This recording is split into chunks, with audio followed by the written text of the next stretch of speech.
Witam wszystkich. Tematem dzisiejszego odcinka jest pamięć, jaką mamy w naszych Hackintoshach czy Macach. I tutaj dowiecie się, czy macie tej pamięci za mało, czy za dużo. Pokażę Wam sposób niezawodny, w jaki to stwierdzić. Inspiracją do tego odcinka był również artykuł na jednym ze znanych portali makowskich. W artykule tym tematem jest właśnie, dlaczego Apple ciągle faworyzuje jakby sprzedaż Maca z tylko 8 GB pamięci. I tutaj jeden z menadżerów Apple'a wyjaśnia, że 8 GB to jest na Macu, to jest to samo co 16 GB na Windowsie. I twierdzi również, iż mając 8 GB zaspokaja to potrzeby większości użytkowników, którzy mogą przeglądać strony internetowe, odtwarzać jakieś treści, robić również jakąś lekką edycję foto lub wideo, czy również grać. I w tym właśnie odcinku stwierdzimy, czy jest to prawda i na ile jest to prawda. I teraz tak, mamy tutaj komputer, który ma zainstalowane 8 GB pamięci.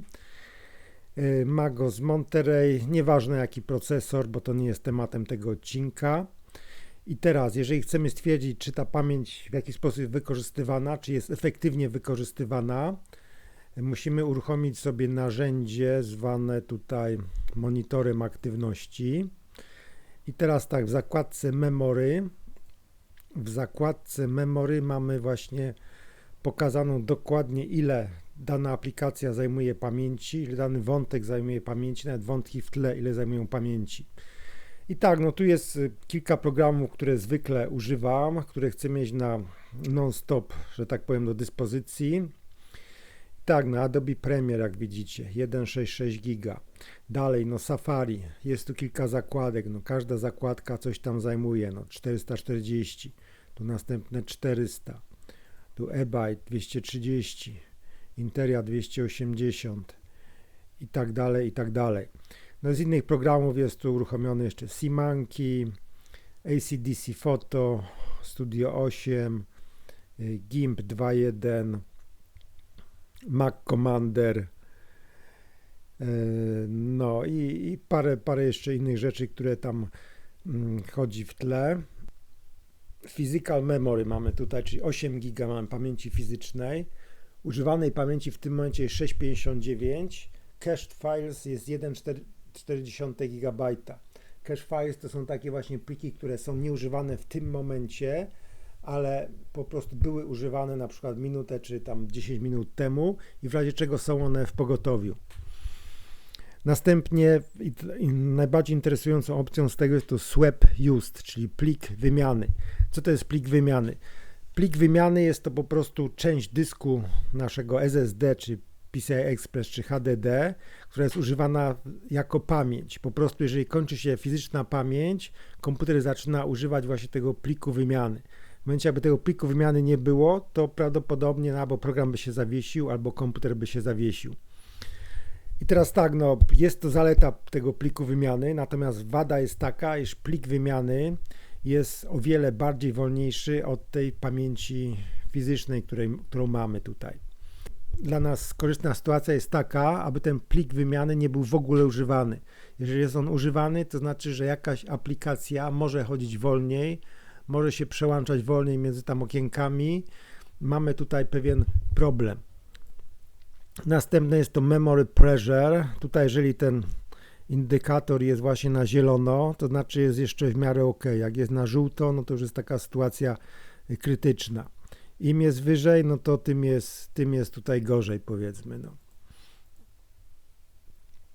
Na razie jest tak, jeszcze nie ma w połowie. I teraz tak, powiedzmy sobie, że tutaj, jeżeli chcemy przeglądać internet, takie rzeczy, jakaś edycję, jakiegoś zdjęcia robić, to jest jeszcze ok. Natomiast nasz test będzie polegał na uruchomieniu teraz programu Adobe Premiere. To jest taki niezbyt skomplikowany projekt, jedna ścieżka audio, jedna ścieżka wideo, 18 minut. I teraz zobaczymy sobie, ile czasu on będzie tutaj renderował ten projekt do Full HD. i dajemy sobie eksport. Jest 11:39. Zobaczymy, ile nam to zajmie. 19 minut.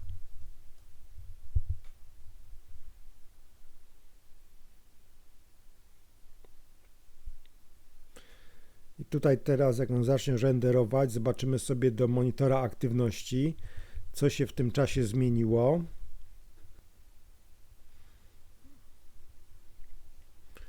Jeden 42. Widzicie, tutaj już zmieniła się ilość pamięci, którą potrzebuje Adobe Premiere, tam z 2 na 4 giga. No i ten web również się zwiększa w miarę jak postępuje rendering. I teraz poczekamy do końca. Oczywiście na wideo ja to skrócę tutaj wszystko i zobaczymy, ile nam to zajmie wszystko.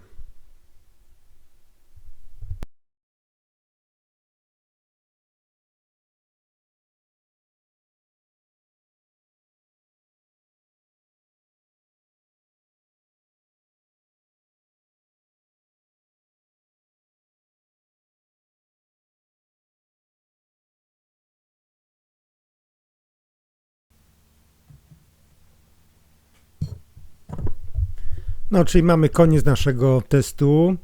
Zaczynaliśmy 11:39, 12:25, czyli dokładnie 46 minut. 46 minut trwał cały ten rendering.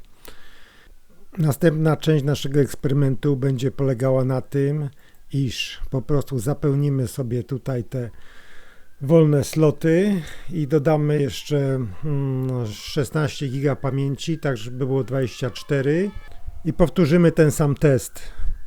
Ale to dopiero jutro, no dzisiaj już niestety nie zdążę tego zrobić i to będzie na tych samych warunkach, na tych samych programach. I tak, mamy już 24 GB pamięci zainstalowane w naszym komputerze. Teraz przechodzimy znowu do monitora aktywności i tutaj, jak widzicie, wskaźnik Memory Pressure, linia jest pozioma. Następnie tutaj widzimy, iż fizycznej pamięci jest 24 GB, pamięć używana 15, no i pliki cache 8 GB.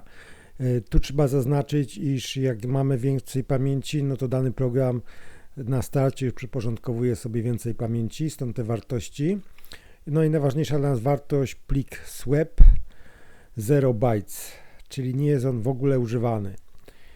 No i to jest idealna tutaj dla nas sytuacja, która gwarantuje nam maksimum osiągów procesora, jak zaraz zresztą zobaczycie. Teraz przejdziemy do Adobe Premiera i wykonamy dokładnie taki sam test jak wcześniej przy 8 GB pamięci. Tu jest dokładnie ten sam projekt. I teraz zrobimy sobie eksport do pliku Full HD przy dokładnie tych samych ustawieniach jak przy 8 GB. No i zobaczycie, jaki będzie tutaj rezultat tego.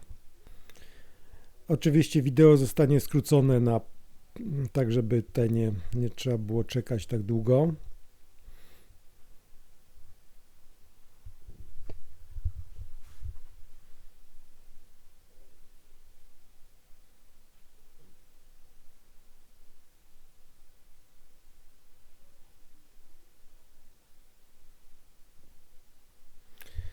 Mierzę czas stoperem i tutaj wyszło dokładnie 30 minut i tak macie na tym wykresie, no to są bardzo wysokie różnice. Tutaj macie wydajność renderingu, czas renderingu z użyciem w pliku swap, no i bez użycia tego pliku.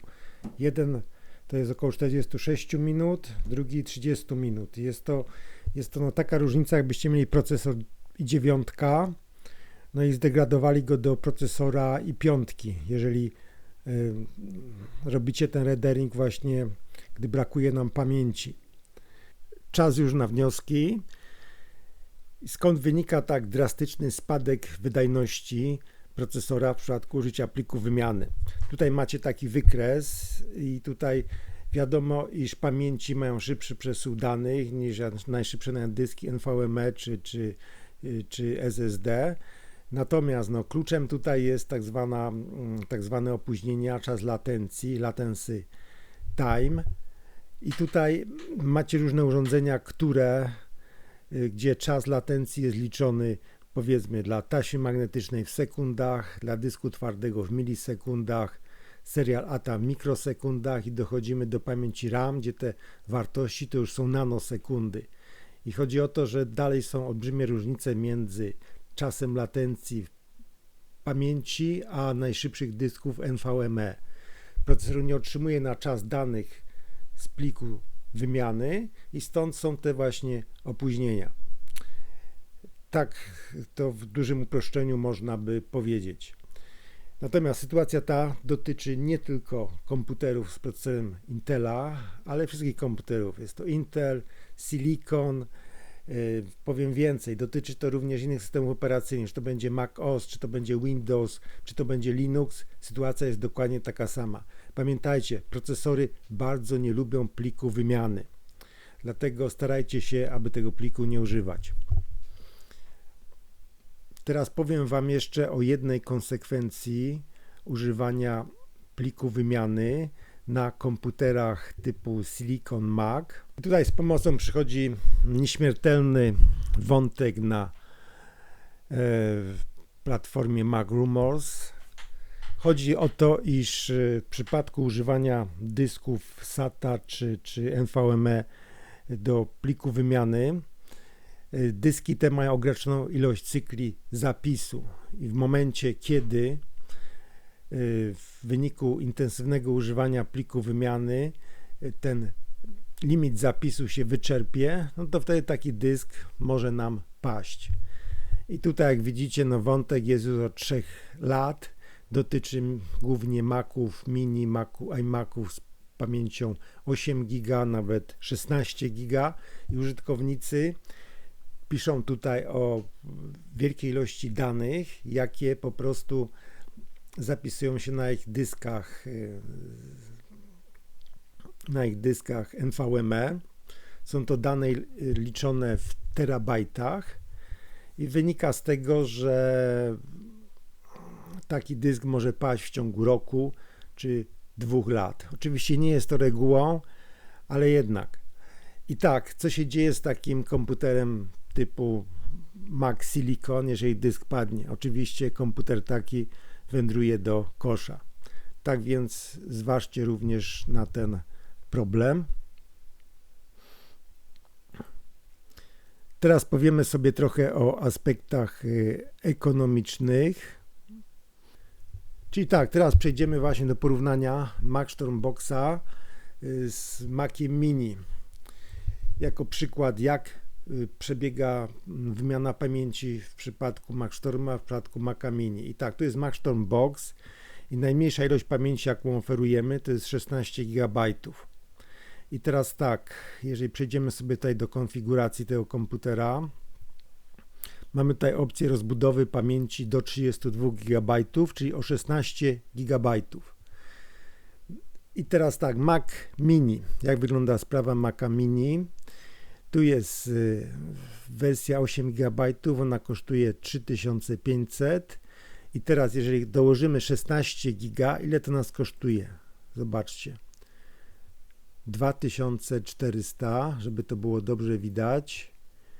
2400 zł. Kosztuje upgrade Maca Mini do 24 GB. I tutaj upgrade pamięci również o 16 GB do 32 GB 150 zł. Czyli różnica jest aż 16-krotna. Jest najbardziej kuriozalna sytuacja, z jaką mamy do czynienia w przypadku Maców Mini właśnie i iMaców, gdzie ta różnica jest aż 16-krotna. I teraz tak, co robi właściciel Mac Storma, jeżeli brakuje mu pamięci? No oczywiście idzie i dokupuje tą pamięć za 150 zł. A co robi właściciel Maca Mini, jeżeli mu brakuje pamięci? No cóż, musi iść do salonu Apple'a i kupić komputer z większą ilością pamięci, ponieważ nie ma możliwości dodania pamięci tutaj.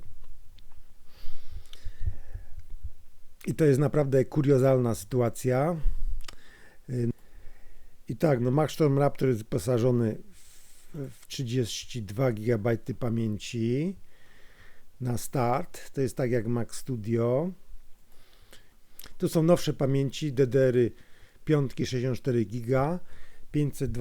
520 zł kosztuje upgrade, rozszerzenie o 32 GB pamięci. Natomiast jak to jest z Mac Studio, tu jest 2400. Mamy 32, o 2400 możemy sobie zwiększyć. Czyli zobaczcie to jeszcze raz tutaj. W przypadku Mac Studio wygląda to trochę lepiej, tu jest 2400 zł, a tu jest 520 zł, no czyli może no już 5 razy taniej. No ale sytuacja jest taka sama, no i tak samo jak tutaj, no w przypadku braku pamięci możemy ją dokupić, w przypadku Mac Studio już nie możemy dokupić tej pamięci, musimy wymieniać cały komputer. Już na sam koniec wracamy do naszego pytania, dlaczego Apple wierzy, iż Maci z 8 GB pamięci są wystarczające dla, powiedzmy, większości użytkowników. Oczywiście nie ma nic wspólnego z wiarą, tylko z tym, iż Apple'owi bardzo się to opłaca. Apple zrobił bardzo świetny marketing, wypuszczając najprostszą wersję Maca Mini za 3500 zł i następnie kasując olbrzymie kwoty za dodanie pamięci, czy nawet dodanie większego dysku NVMe. Jak tutaj widzicie na przykład po prawej stronie Mac Mini z pamięcią 24 GB i z 512 GB SSD jakby no podwaja swoją wartość. Także dla Apple'a jest to, powiedzmy, żyła złota. No, kto nie chciałby sprzedawać pamięci 16 razy drożej niż cena rynkowa. Oczywiście musimy pamiętać, również użytkownicy, którzy kupią Maca Mini czy iMaca z 8 GB pamięci, będą może za jakiś czas zmuszeni do kupienia nowego komputera. Cóż może być lepszego dla Apple'a niż użytkownik, który co 2 lata zmienia komputer. Także tutaj przyczyny są bardzo, bardzo prozaiczne. Apple robi świetny interes, ma świetny marketing. Natomiast no cóż, użytkownik nie wie, w co się pakuje. Nie wie, że za rok czy 2 ta pamięć może być niewystarczająca. Nie wie również, iż nie można tych komputerów naprawiać, nie można dokładać pamięci. No ale cóż, jest zadowolony, bo kupił w miarę tanio podstawową wersję Maca Mini czy iMaca. I to już jest wszystko w tym odcinku. Zapraszam do oglądania następnych produkcji.